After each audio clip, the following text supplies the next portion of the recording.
NEP Shiksha Sangam for the completion 6 years of the NEP 2020 implementation इसी के ऊपर मैंने गोवा के सभी स्टेक होल्डर्स मतलब school principal, higher secondary principal, higher education principal, technical education principal, इन सभी को इकट्ठा बुला के मैंने यहाँ पे मार्गदर्शन किया और सभी they will discussion for the one full day और इसके ऊपर डिस्कशन होगा और फिर from the next year in 9th standard and 11th standard में NEP इम्प्लीमेंटेशन करने का सरकार का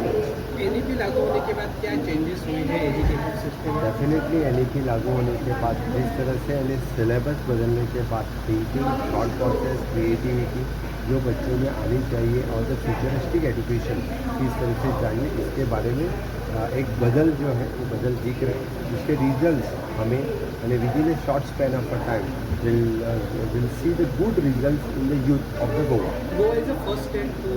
100% आज भी मैं कहता हूँ कि NEP इम्प्लीमेंटेशन में पूरे देश में गोवा पहला राज्य है जिन्होंने इतनी हायर एजुकेशन, स्कूल एजुकेशन में NEP इम्प्लीमेंटेशन कर सके। Definitely next year onwards 9th standard and 11th standard इसमें हम इम्प्लीमेंट करेंगे।